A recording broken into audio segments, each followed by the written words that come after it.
So it is a very special weekend for Ferrari fans out there, as tomorrow marks their 1000th start in a Formula One Grand Prix. And to top it off, Formula One is going to race their very first ever Grand Prix at Ferrari's home track in Mugello, the Tuscan Grand Prix. Now, you've probably seen a lot of videos out there where people racing F1 cars around the Mugello track in Assetto Corsa, but we're going to do something a little bit different. I reached out to a good friend of mine, Adam, who is probably the biggest Ferrari fan that I know personally, and I asked him, hey, what Ferrari road cars would you like to see race each other around the track? So we put our heads together and decided to take some of the most iconic and popular Ferrari road cars and race them on Mugello in Assetto Corsa. So what cars have we chosen for this task? Well, we've chosen the 1995 355 Berlinetta, the 458 Italia, the 512 Testarossa, the Ferrari F40, and the Ferrari F50. And I myself will be driving the Ferrari 288 GTO, my favorite prancing horse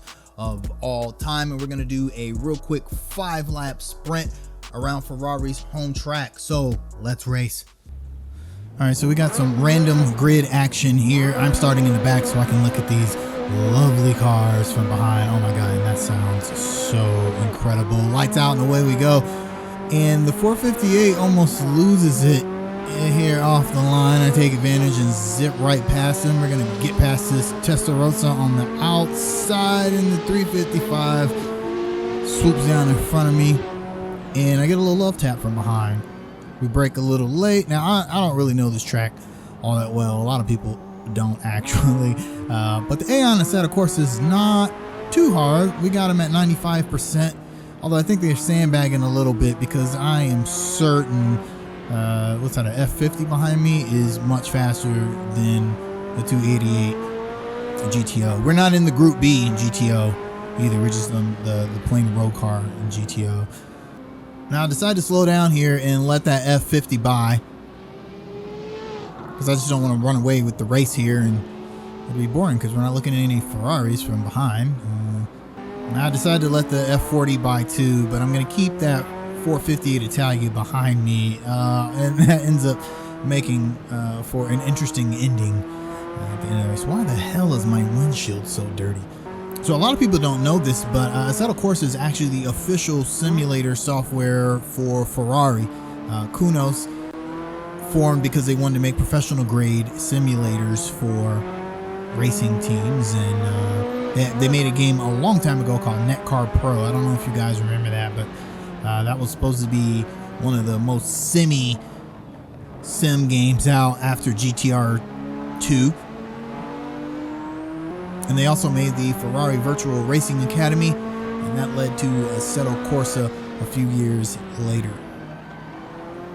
It's one of the reasons why the Ferraris all drive so great in this game, although some of these I'm using in this race are mods. And the 288 is a mod, the 355 is a mod. Man, look at that F40 just pull away on the straight. I just can't keep up with him.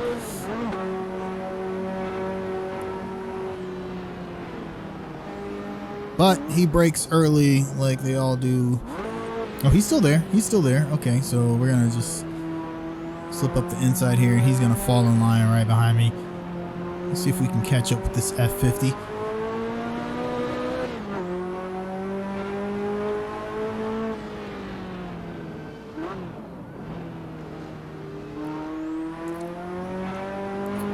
Honestly, if I had driven the 458, I'd probably be way ahead of these cars. The 288 is actually really hard to drive.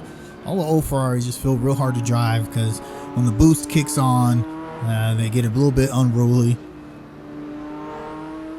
Plus manual transmission with the clutch instead of paddle shifters. They're just a little more difficult to drive, but they're much more fun to drive. So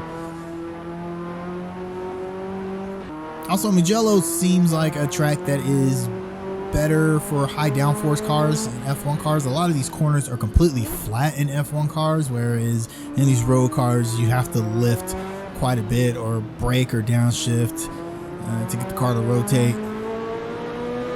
Oh my god, that brake squeal. Like, do the brakes ever get warm? Come on. Alright, that F50, he's getting away from me, which is what I would expect an F50 to do against a 288. Now, if I was in the Group B 288, I don't know. I'm gonna have to try this again with Group B. We all know how powerful those Group B cars are.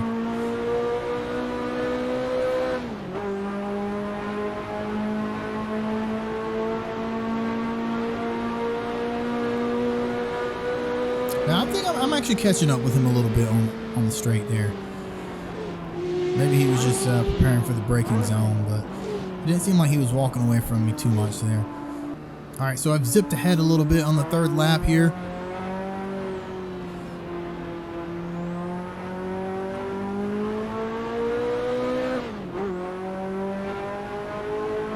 It's always just so hard to push with this car. Now I run a little bit wide there because I wanted the F50 to go back by me, and it went a little bit wide, and so that 458 just crept up right behind me, and he's going to be a thorn in my side for these last 2 laps. I run a little bit wide there too, and there he is. Look at him right there in my rear view. And then I run wide again, and he gets past me, so now I've got to chase this guy down for the last 2 laps.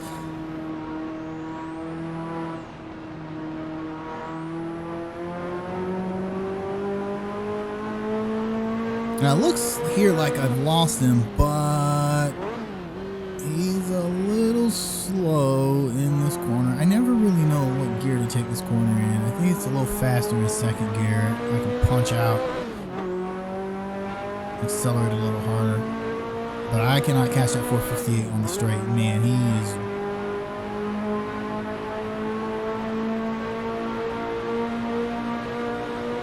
It looks like I'm all by myself.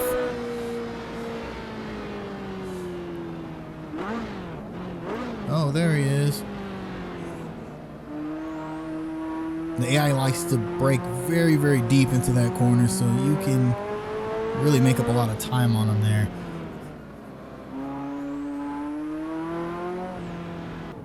All right, we're almost on him.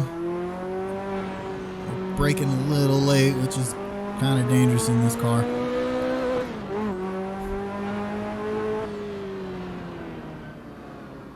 Oh, we're so close to him. To reach out and touch him. You know, I've never been a fan of yellow Ferraris. They don't do a lot of justice to the lines. Black Ferraris, love them. White, ooh, love them. Red, of course, everyone loves a redhead Ferrari. Yellow, leave that to the Lamborghinis. He's just so much faster in the straights. I mean, he just walks away from me if there's a little bit of clean air in front of him.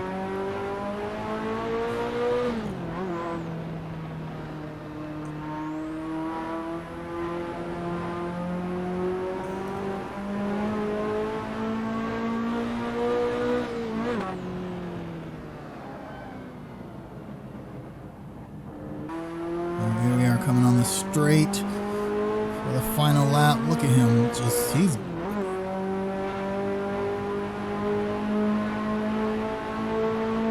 he's like he's on the damn freeway. I just can't.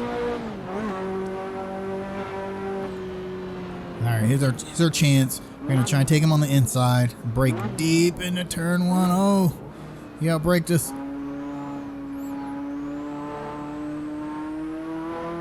Advantage of a Ferrari that's what, almost 25 years newer. All right, looks like I got past, but he's right there on my left side.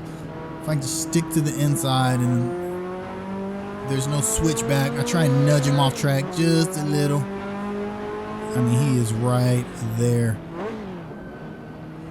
It's a bit worried he was gonna dive bomb the outside. The AI really doesn't dive bomb too much in Assetto Corsa. I mean, he's right there. All right, he finally falls in line behind me. Smart guy. Now all we have to do is play the waiting game. I don't want to push too much and lose the car and lose P2, so I'm gonna have to be a little defensive. You see him in the rear view slightly move to the outside, then try and come back underneath. I figured he'd make his move here because he's faster on the straights. but he does not. He's right there though.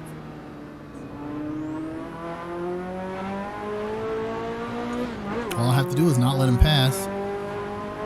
And it looks like I open up a pretty good gap on him in this section here. He tries to go outside, can't do it.